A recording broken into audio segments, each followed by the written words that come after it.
Each month, myself and other Irrational Passions members will play through a new game. Modern to retro, obscure to popular. Games we've played before and those we haven't. We'll be hitting checkpoints as we go and discussing our experiences. Play along with us and join in the discussion. This is Video Game Book Club.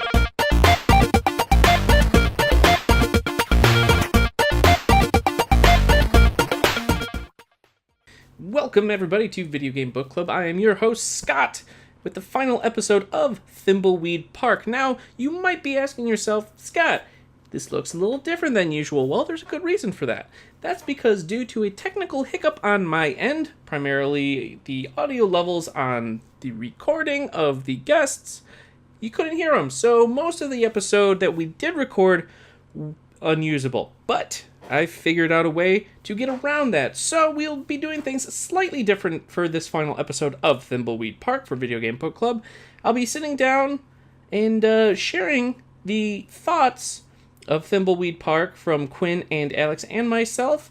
And then towards the end, we'll cut to basically where it started working.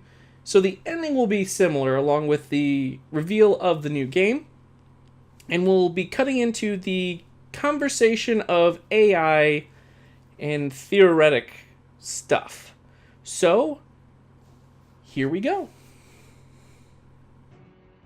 So, I was told I have to record a short video on my thoughts on the final act of Thimbleweed Park.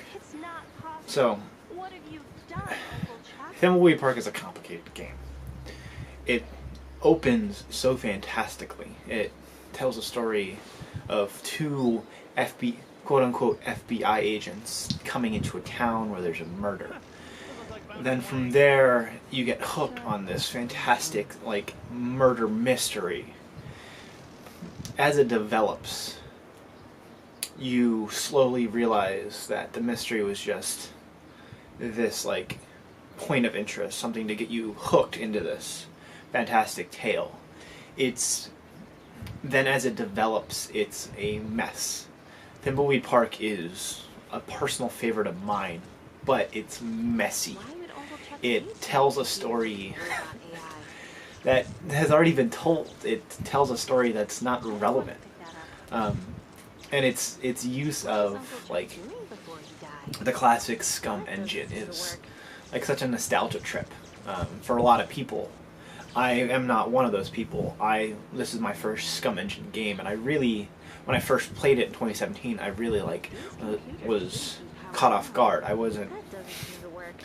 thought it was interesting. It was this old, I don't engage with old point-and-click adventure games. It's not something I grew up on. Not like Alex, or how Alex O'Neill during Video Game Book Club, how he often talks about his time with classic LucasArts games and Monkey Island. I don't have those memories.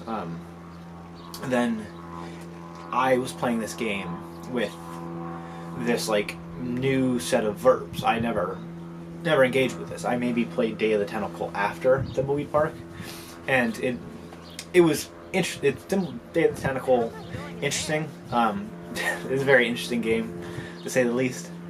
But as Thimbleweed Park develops, the story is not particularly engaging. In fact, it lacks depth, I think is a good word for it. It tells a story that tries to chase the highs of that first, that first act, so to speak.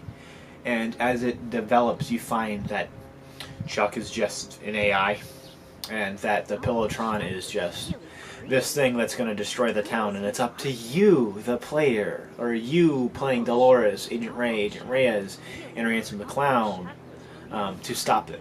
And it's just, that's it. There's no, it's literally just if a shape were being drawn, it was just that's it. There's no depth to it, and that's kind of the messiness of Thimbleweed Park, is that it just does that, and there's no real character development that happens there, and it's quite frustrating, actually. And by doing so, that grand illusion of when you're first playing the game of who's Chuck, what's happening in Thimbleweed Park, that whole mystery, that whole vibe is just gone. And it's just like, oh, this is it, and you have these characters. There's a lot that I do like about the final part when you're playing Dolores. I do like. It's interesting to me that they chose Dolores, a quote-unquote game designer for Yuga Slum Games. That's the company she works for. And it's like her as a game designer, then finding out that, talking to Chuck, oh no, everything's a simulation and it's a video game. It's very like oh, this is retreaded ground. This is not something that we know of. Like, this is something that we've known about. Like, this is a common occurrence in games. And I love when you're playing that, when you have to finish Dolores' story, so to speak. That's when that's what you're tasked with. I really loved how it tells, like, Chuck in being in the Pillotron 3000 tells you that you have to watch an old Kickstarter video for Thimbleweed Park. When I was first playing that game, I was really enamored by that. I was like, wait, what? I have to go watch a thing to understand how to progress in the game. And that was a really unique way for me to get engaged with the game. And when it happened again, when playing it for Video Game Book Club, I saw it as like, oh, I know what to do, because I remember that you have to use the balloon animal dog on the corpse sitting by under the bridge. Like, I just remembered that. And it's Alex during the recording talked about it as like the rubber chicken with the pulley in it. I believe that's the term. Like, it's just this weird video game, like, not weird video game, this weird adventure game thing where you have to use it to like advance the story. Thimbleweed Park is such an interesting game because there's a lot there, and I feel like Terrible Toy Box didn't use what they had built. They built this entire county, so to speak, of Thimbleweed County, and they just like they just scraped the top of the potential that could be there, and that really shines in this final act of like Dolores just having to do this thing.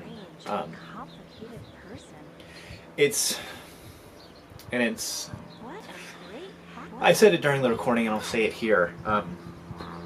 I really wish this had like a Symphony of Night twist, where like as soon as you use this rubber animal on the corpse, that you had to play through the entire game in this space, which was just like the original art for it. And I loved the original art, like the original when you have to use it and it transports you back to this like Maniac Mansion, one of the two. And it gives you like that whole like vibe and aesthetic, and I really genuinely like that. It was like, oh, this is like playing homage to where these guys came from. It's like that's where they started at when they were doing, I believe, Sierra Games. Don't quote me on that. And it's really fascinating that they just don't do anything with that. It's just there and it happens. And it's fun playing that game and like falling in love with that first third, then just like it basically just going downhill. I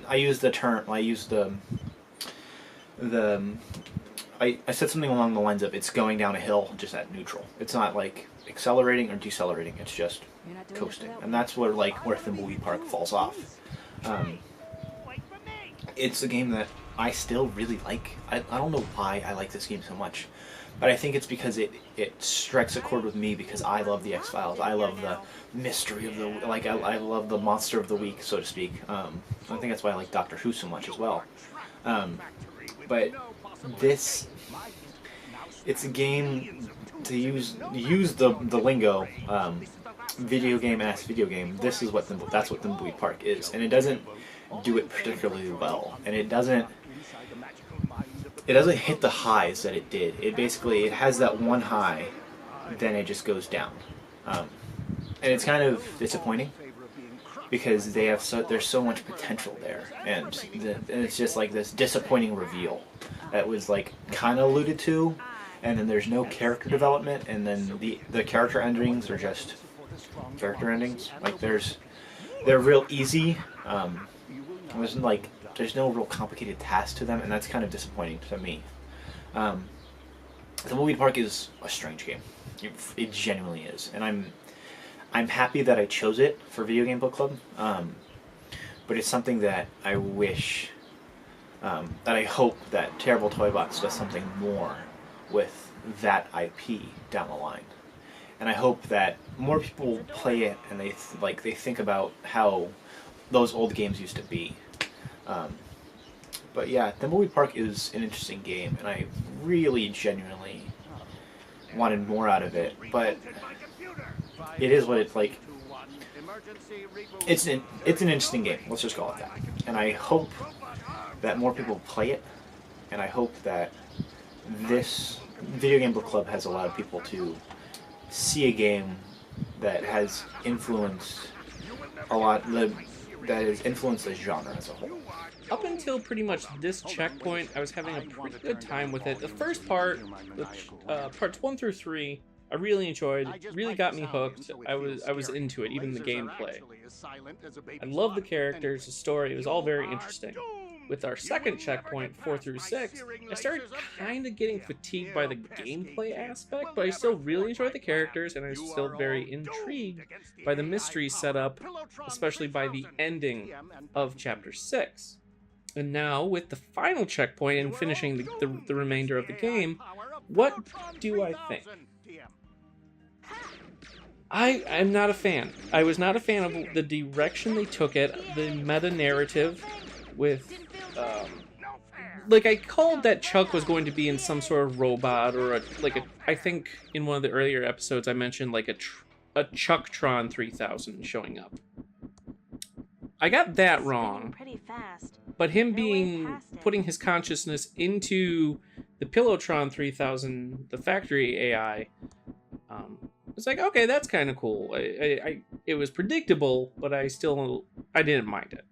It was when Chuck started describing how by being in the AI, he realized that Thimbleweed Park was a game and they were all characters in a game. That's when I was like, don't do this. Don't do this. Don't do this weird meta-narrative. But they did. And I was just like, that's a bummer. But I think what bugs me the most was the nonchalantness, if that's a word, of the characters not caring, that they're in a game. I would think so they would have some sort of existential reaction. But the fact that Chuck wanted Dolores to shut down the game, basically ending their entire world. And them being whatever.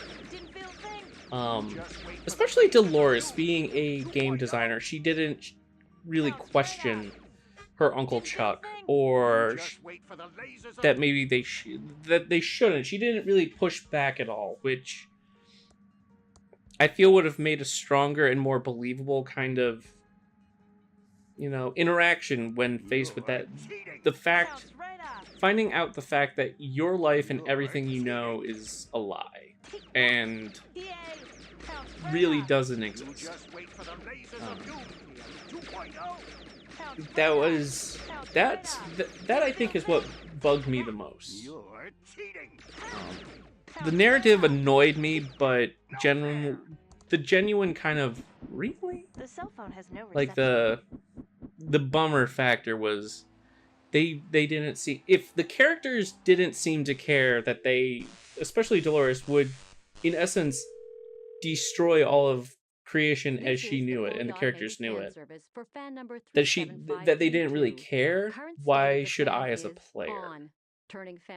And there were so many plot threads and interesting characters in Thimbleweed that the ending, it didn't do it justice. I think I can squeeze And past the fan now. that Chuck just gave each one of the characters like their game complete item. With the award with Ray, with Ray as the This is the fully automated copping fan to service the for crime caller of the fire with 37532. exonerating his father, Current state of the being fan able to is take it, on. and then Turning all you get fan is on in a newspaper 3, from Thimbleweed. 2, 1. Current state of With the fan Ransom is kind of going on. back in time and replaying the events that sent him and kind of trapped him in his makeup. And then Dolores having to use... I will say, though, having to go to the beta world or the wireframe world, that was a very cool idea that went nowhere. I think it would have been a very cool... That felt like it could have been a very, very cool halfway point of the game. And being able to really explore and do interesting, crazy things in the wireframe world. But there was nothing to do there except go to the end and turn off the game. So that was a bummer. Overall, I would be excited for another game. I would. Even though I was disappointed by the letdown What happened of this to you, game, Uncle Chuck? I would very much like a sequel. I would love to revisit Thimbleweed. I think it would be interesting if they realize, like, the game reboots after the credits, the game reboots, You've been and you get corrupted sent by back to bad the new technology. game screen, load I game will screen. destroy you, If you Uncle could Chuck. reboot and Or like play it again, or like in the what's left of my sequel, Uncle if there Chuck. ever is one, starting the game up and the characters realizing from the get-go that they're in a video game and they just lived through these events, or they just took part in these events, I think it could be very interesting and kind of cool. And another thing, and we touched upon this in the actual episode that I believe doesn't work, like that was lost. Cut down on the characters. Like, I love the characters, keep them in the story if there is a sequel, but let me play with maybe 2, maybe like 3 tops characters, but make them all unique in terms of their commands. I mean, the fact that they all played the same, wasted potential. It had there's a lot of cool things that could be done with it that wasn't taken advantage of, which, as much as I liked where the story was going,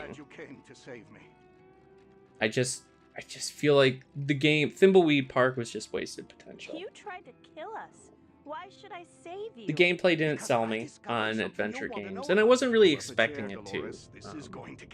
I did having issues growing up reading, and these games just never really clicked with me, but playing Thimbleweed did make me kind of realize I think I would like to watch a playthrough of adventure games, because I think the stories can be very good and the characters really fleshed out and funny.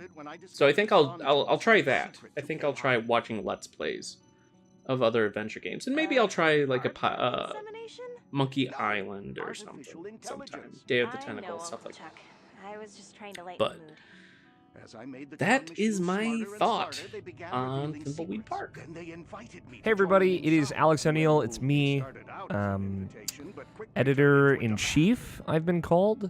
Guy, Couldn't you just shut off that the Tron other machines? white dude on Video Game Book Club, and person who wears gunners all the time. I've also been called that. Was Gunner, this if after you the would factory like burned down? to sponsor us, hit me up. My thoughts on kind of the close of Thimbleweed Park, and kind of like my closing thoughts on the whole.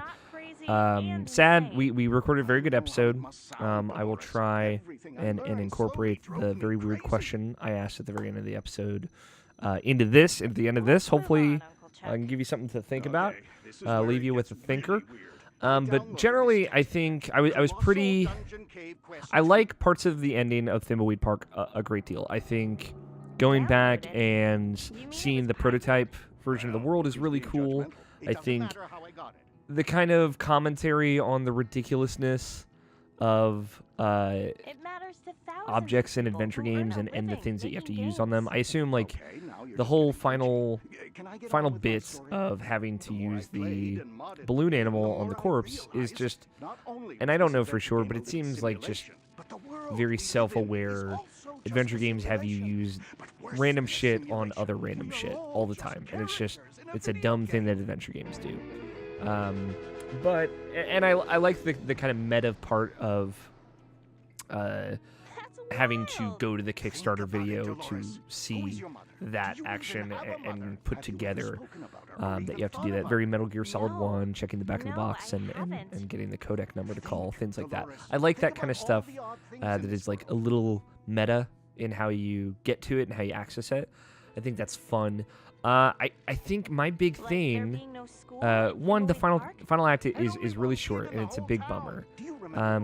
Two, like they don't earn like the narrative ending at all. I think I don't mind the meta twist. I think it's fine, but I just think it was underutilized. You know, we're gonna have these characters realize that they're characters in a video game. Somebody made them. Somebody wrote them.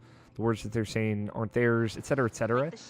But we're not going to do anything with it. It's just like, okay, we're just going to end the world, and all these characters are just going to accept that they are nothing. Like, there's no crisis of character. There's no, like, Dolores, who is a game designer, doesn't have any kind of more intimate connection with this way the story ends. It feels like nobody cares. And if they don't care, why should I? You know, it's a bad final message to put into your story. I liked, like, the only thing that felt good was, like, Ransom's redemption, right? Going back in time to that flashback, which was fun. Again, it's like, can you give me the dialogue to trigger the flashback? It's like, okay, they're playing with this, but they're only just, they're trying it without doing anything with it. And on the show, I brought up the point that Nier Automata came out in 2017 and went way further with kind of asking big questions and questioning your own purpose and your own existence, right? Way further with it. And that's not necessarily a game I like, which I'm not trying to start any fires there. It just didn't necessarily click for me. But I recognize the things that it did were really cool and really inspiring and really important to games as a whole, I think, and to a lot of people that played that game. Where Thimbleweed Park just leaves you feeling nothing. You know, I just didn't care then. I didn't care about any of the characters, right? Franklin gets his kind of nice goodbye, which is also a good close to the characters, but, like, Dolores, like, ends the world. Reyes, like, leaves or whatever. I don't even remember what Reyes does. And then Ray gets, like, teleported out of the game and presumably doesn't die or end, and there's no value to that. Again, it just kind of happens, and there's no one talking about it. The third big disappointment I realized was, like, looking up, I was getting a little stuck on this last part for a dumb thing that I actually knew how to do, but I forgot how to do because it had been 2 weeks since I played. I looked up a guide, and the guide I looked up was for, like, the non-easy mode difficulty. Way more complicated, way longer, especially, like, this last section. There's way more puzzles, there's way more interactions, way more dialogue, I presume. And stuff that sounds way more fun, like, to a person who liked old school adventure games. But, you know, I didn't know that. I didn't know how different the games were. I feel like I got kind of left out by choosing the easier mode, which I kind of chose the easier mode thinking it was just a little bit more clear with how the puzzles were presented. Not that there is essentially a totally different game that you play through. Totally different puzzles, totally different things you have to do.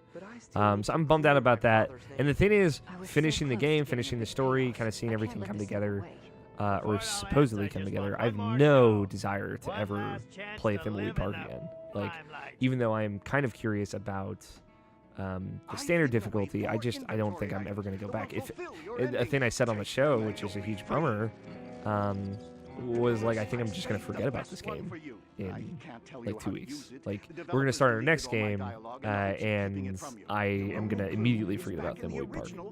And that's a bummer. I think the most I want from any game is that I at least think about it after I'm done. And this just came and went, and I was totally done. Just with how it ended, it didn't care so much. It made me even more apathetic toward it. Where I really liked it. I really liked the kind of old school adventure game. Like, I like those games. I wanted to like this game a lot, and it totally disappointed me. But yeah, I don't know. It's just all missed potential in Thimbleweed Park. Total closing thoughts. Calm down, Jimmy. You know, they don't do anything special with the 5 characters, except for one, which is a little different. There is absolutely no reason why there should be 5 characters. And maybe they justify that more in the normal difficulty. In fact, now I'm thinking about it, I bet they do. I'm on it, But, Scoop. like, You're in gonna this spend mode, your it's like father's all these day, characters and say I'm the gonna same finally get thing. that They say the Pure same thing when they like mess up or interact with like certain non-player characters or minutes, like not a ancillary fast dialogue. It's all the same exact lines, just delivered by the different voice actors, which doesn't make any sense to me. They all feel generally the same, and they can all do pretty much the same things. There are a couple instances in the mode that I played on can't be where good. I needed Dolores to do this or Ransom to do this, and that was it, you know? It's a bummer. It's just all these, well, not a lot. I would say like overambitious, cool ideas for an adventure game Uncle that Chuck never was come together, right. and they never This must be the prove wireframe world. The game's why concept this level game the should have been the way it developers is. built to test their But I've design. talked I need to find probably the way too wireframe long. Pillowtron Okay, and not shut it down terribly before too they long. can reset the I game. think 10 minutes was my limit. But I like Thimbleweed Park. It's super forgettable, and it's full of missed potential. But it's not a bad game. I think the ending is silly. I would go so far as to say stupid even. Like, I think it doesn't make sense why they went with an ending like that for this story. When I think the kind of narrative threads about family drama and things like that they were setting up were interesting, and they basically at the very end said like it's all fake, or like acknowledged that it's all fake and that it doesn't matter and nothing matters and why should you care. But it's plays well. Obviously the Scum Engine stuff is way more cumbersome than a modern game should be, especially adventure games. When like the Monkey Island remake 1 and 2 are so good at adapting that. They're not. I don't know if they were necessarily Scum Engine games, but so yeah. I when we rated it at the end, Scott asked us to give it a score on the Irrational Passions scale. I gave it a 6.5. I think it's a decent game. I think it's a good game in some regards, but it just doesn't come together. And it's a bummer. And maybe the people that backed this game on Kickstarter got a lot more out of it, and I hope they did. I'm certainly the people that played it on normal difficulty at least got a more intense adventure. But I didn't know, and I didn't get that, and I'm pretty bummed out about it. But after playing the game and seeing the story it was trying to tell, I just don't necessarily care to go back. The question, I had a dumb question that I asked Quin and Scott, who were in the recording that we lost. The question was, and if you played, you'll understand, if Uncle Chuck, the character, uploaded himself to the computer and put his self, his consciousness, his feelings, everything, his being, his brain, his mind, into the computer, would that thing in the computer, that intelligence, would that be an artificial intelligence? Would you call that an AI? And I asked the question just to give a little backstory with the idea that this is a organic, conscious thing that existed in a human body that was converted into some kind of mechanical body. But for all intents and purposes, it is the same person. Right? They would act the same. They would do the same things. They would say the same things. That's the key here. What do you think? Put in the comments below. Let me know. Is that an artificial intelligence? Would you call that AI? Or would you call it something else? Anyway, Thimbleweed Park. It's not like a full. I feel like below 5 is a full thumbs down. It's like it's fine. I'm never gonna remember this game. Like, I define intelligence is like, so we have like for person to person basis, we have a concept of what is deemed smart, Mm-hmm. And that varies on who you talk to. Say if the computer is able to say I ask it a question like, what's the derivative of x to the third plus 2x, etc., etc., etc., Mm-hmm. and it's able to respond back, I consider that intelligence. Mm-hmm. If it's able to convey something smartly and eloquently back to me, then I consider that some form of intelligence. Mhm. However, if it just spits out a straight answer and like there's no work, then I'm all like, well, it's just like a calculator. It's a computer doing something. Yeah. Intelligence implies like reason for me. Yeah. So like if I'm just saying like if an organic brain became tubes, bear with me, y'all. The tubes are still technically an organic intelligence, just in a different medium, right? It's still artificial. It's man-made. The tubes are man-made. But We're uploading. the tubes are man-made, but the intelligence isn't. The form is, but the thought isn't. You know what I mean? Think about that. You see what I'm saying? That this is. I'm not patronizing. You're not you. you're not just fucking joshing me. I'm not. I genuinely had this thought when Scott said that Chuck is an artificial intelligence. Isn't he technically not? I mean, maybe he. I mean, I would accept both. Actually, right? It's the synthesis ending of Mass Effect 3. He chose green. He chose green bar. He chose the lime ending. Yeah. I didn't play that game. I played Mass Effect 2 and was like, all right, the first one's better. Damn, dude. Whoa. Shots We're fired. not gonna have this conversation. Hot take. No, that's not that hot, but like, we're not gonna have this I conversation. disagree completely. But I like combat more in the first one. you're the only person on that train, I will say. The Mako is fun. Oh, yeah. You are. You're on an island. You're on Vita Island, dying, sinking in the ocean. Welcome to my life. But no, Alex, to that point, I would still say it's artificial. Because saying natural intelligence, natural implies like flesh and blood. Like you walk up to a wild animal, it's naturally occurring because. But I think this is just your prejudices. Like these are just like the realities that you're grasping onto and holding on to keep you grounded and separate AI from human intelligence. I think it's just like. It sounds like I should play Detroit Become Human. You should no. I mean, like that game doesn't talk about that. Is the thing, right? That is actual artificial intelligence, right? That's intelligence that creates itself from a baseline of code, right? Versus someone making their organic thoughts and feelings and turning them into code. Like I would categorize that as a different thing. But again, I feel artificial intelligence is a intelligence created artificially and not a real thought. Yeah, it's at the end of the day, it's still man-made, and like this. But again, it's not man-made. Like, it's the mechanism, the body is man-made, but assuming that you don't lose any of like what made you in a conversion into like a computer, you're still let's say you're talking to me organically, right? Like in the meat space. And you asked me what I feel. That's a good box quote. Yeah, in the meat space. I like it. You asked me like how I feel about something, and I give you an answer. I'm gonna put that on my Tinder profile. How do you brain a tube in the meat space? How do you brain a tube in the meat space? You asked me a question, and I give you this response, and then if you ask the me that was taken out of the meat space and put in the code space, and you typed into a computer, and I gave you the same exact response because it's the exact same person, it's the exact same thought process and feeling. Technically, you said the key word there, Alex. Feeling.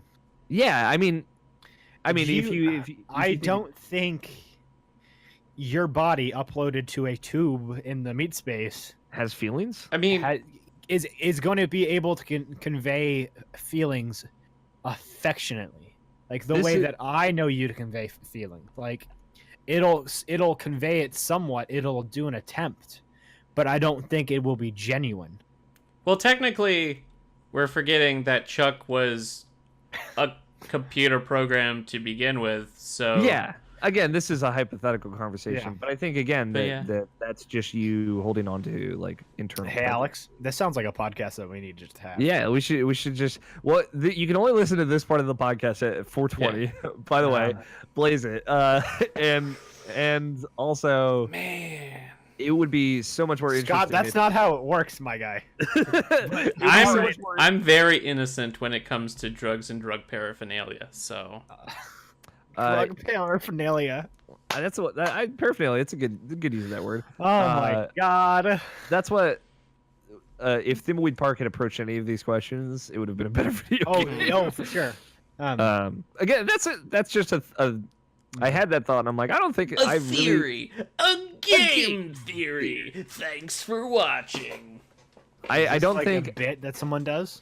it's game theory. The Map game Pad. theorists. Map Pad. Not We've talked about game theory before, Quinn. I feel like you've definitely watched a game theory episode before. Have we? Have I? I feel like you have. If not, you should, because I think you'd love it. But it's very good. I only watched two grown men on a couch talk about old video games.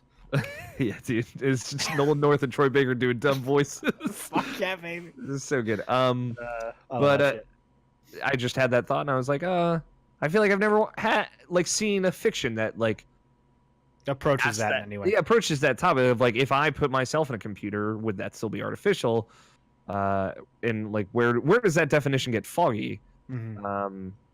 I feel like that would be an interesting concept for fiction. Any listeners out there, if you want to make a Thimbleweed Park 2 that approaches this concept in any kind of meaningful way, I'm totally in.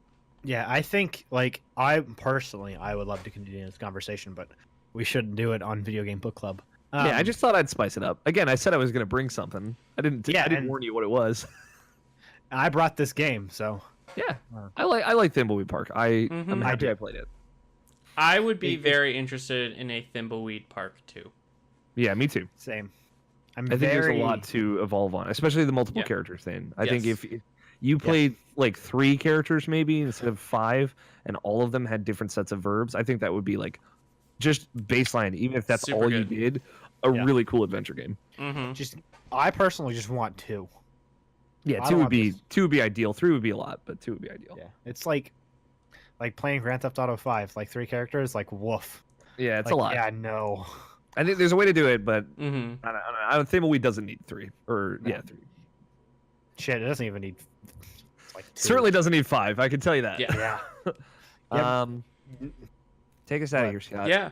Well, that brings Thimbleweed Park to a conclusion, but Video Game Book Club is not done. So here is our next game, supplied by our very own Mr. Logan. Bioshock 2 is the next Video Game Book Club game that we'll be playing through over the next few weeks. We're going to be doing a 4-part kind of tour de force through Bioshock 2 and also its DLC. Bioshock 2, for me personally, is one of those kind of hidden gem games that I've always really, really loved. But it'll also be a fun experience because I haven't played Bioshock 2 since probably around 2012, I would say. And so it's been going on 7 years now since I've gone back and played this game again after that first time.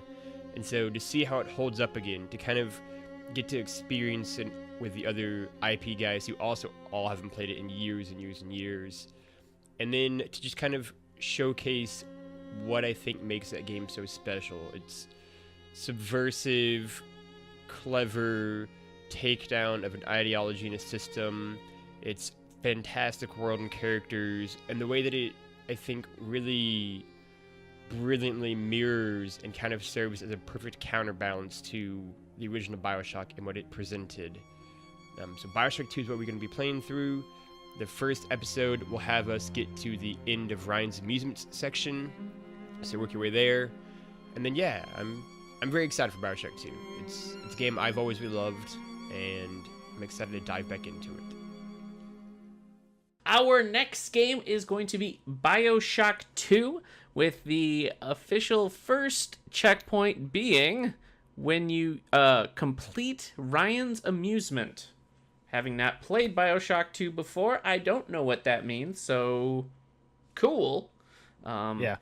We're still working out the cast, but it should be a pretty loaded show, loaded series, I think, so look forward to that. It'll be full.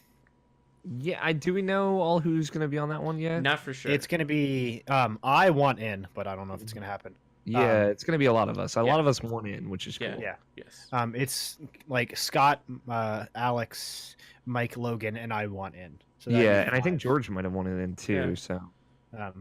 Um, Yeah. But yes, I think that'd I'm be excited fun for it. to have all 6 of us. Yeah, I don't know, man. I feel like I'm not gonna like Bioshock 2 as much as I did the first time, and I mean, I liked it plenty the first time, but we'll see. Mhm. I'm at the very least, I'm excited to go back. We're doing 4 episodes. I don't know. I how much believe you so. wanna The do. tentative plan right now is to do 3 episodes covering the main game itself, and then a 4th special covering the DLC for Bioshock Yeah. 2. That's the Nervous plan. Dan. We will I've not never be played- doing anything with the multiplayer aspect, though, so we will not be Well, that's a touching on damn that. shame. Although if we want to squad up, like Yeah, I guess if... Yeah, baby. Well, I'm going to probably be playing it on PC. I have the PS4 remaster collection. Same. That I've only played Infinite and the original Bioshock of, so I'm excited to jump into 2. Nice. I've never played Minerva's Den, so I'm certainly excited to see that. Yeah, I think I watched like Steve Gaynor and some of the Game Informer guys do like a walkthrough of that. Yeah, Cool. And I that'd really be liked cool. it. Yeah, I'm really excited. Yeah. Obviously I'm a huge fan of Gone Home, so I'd Mhm. love to see kind of Steve Gaynor's first big writing break. So Oh, yeah. I'm excited for it. I've dabbled. I've played a little of the first Bioshock, never beat it. I've really never played Bioshock 2. And really the only Bioshock I've beaten is Infinite, and I really like that one. So I'm anxious to see what my thoughts are with Bioshock 2, which is fairly divisive, I feel like. yeah, I don't know. I like it's certainly divisive amongst our staff, Mm-hmm. but I feel like more generally it's just kind of forgotten about. Yeah. So it's gonna be fun to talk about it. For sure. Yeah. For sure. Well, where can everyone find you good folks on the interwebs? Let's start with you, Mr. Quinn. You can find me on Twitter for my fucking ramblings at quantum_arbiter. It's all sports talk, weirdly Yeah, enough. man. It actually, like, you know what's funny is I keep my sports off my timeline. It's true. You should Like, talk about I'd- it more. So I want you to have an outlet so you don't talk about it in Slack. Hey, ass. Like, Preach. Preach. that's No. honestly that's what I have work for. Is I just talk about sports at work. The random channel is just wrestling and sports talk, and I'm like, cool. I can just stay out of there. Yeah. Yep. Pretty much. Anything else, Quinn? Yeah. What have you written recently? Plug some of your pack stuff, because we got tons of Oh pack yeah, check stuff. out my interview that I'm happy with. And it's a very it's a very traditional review that I did for Quin, which is a Gwen Frey's game. Go read that. And I plan on having 2 features out soon. Soon. Mr. Alex, you're up. You can follow me at AlFighter27 on the Twitter sphere and Instagram. Alex, are you ever gonna change your title? No, I like at this point. No, it is everything, and I like AlFighter27. 27 was my lucky number, and AlFighter I think is a decent nickname, self-induced nickname. Is it just like your first and middle name, then fighter? No, it's just Al as an abbreviation of Al. Okay. But yeah, I don't know. I have it on everything. I've thought about changing it to Al Fighter without the 27. Actually, there was a time in Twitter sphere where that was the case. It was a long time ago. Ooh. And I've thought about changing my Twitter handle to something a little bit more professional, but I don't want to mix it up. Al Fighter 27. You can follow me on Instagram too. I take a lot of selfies.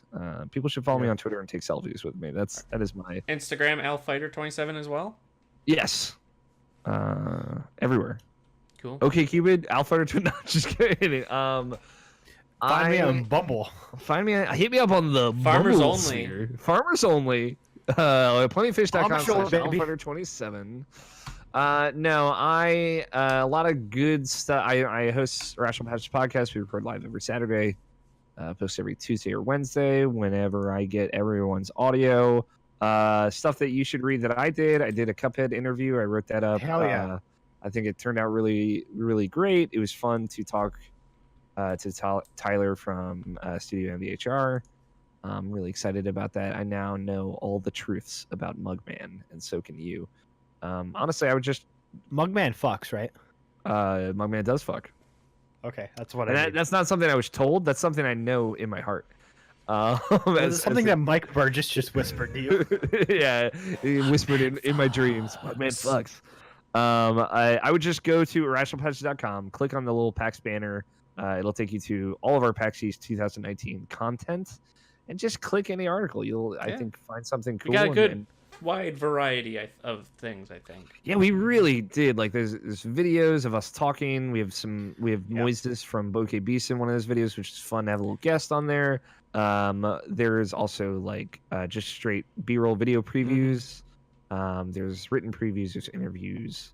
There's a different variety of stuff, and we got there's one other kind of different kind of thing. We tried to experiment a little bit, and I think it turned out great. It's a good but I've time. talked long enough. Scott, what about you? Where can they follow you? People can find me on Twitter at SolidSnake120. I mostly post random things and retweet things from from our website. So that's and our main stream thing. Mega Man. I am streaming through all of Mega Man right now, so be sure to stop over at twitch.tv/Irrational Passions to watch me play through all the Mega Man games. I just completed the original block of Mega Man games, including the Game Boy ones, and this weekend I'll be moving on to the X series, so look forward to that. If Heck you yeah, enjoyed and the Mega Man Blue X1. Bomber. The GOAT. Oh. I think the only Mega Man game I've finished outside of Legends. My favorite game of all time, right there. Oh, Mega Man X? Yeah. Yep. I think Brian Nobishin Jackson's like 3rd or 5th favorite game of all time as well. Mm-hmm. First time I met Mr. Cameron, we were in the airport, Logan, Cameron, and I, and we were talking about Mega Man X before PAX. Hell It was yeah. great. Man, It was a Mega great Man. time. Mega Man. Jump on the black But yeah. Well, that will do it for Video Game Book Club, and as we close the book on Thimbleweed Park, we'll be opening up the next one for BioShock 2 next time. Thank you all for stopping in. If you enjoyed this, be sure to check us out on irrationalpassions.com, on our Twitter at IrrationalPod, twitch.tv/IrrationalPassions. You can find our link to our official Discord in the video description. If you're listening to this on podcast services, I'm sure there will be a link somewhere in the podcast description, if there's a podcast description. And until Soon. yeah, and Soon. until then, everybody, have a good one. Bye.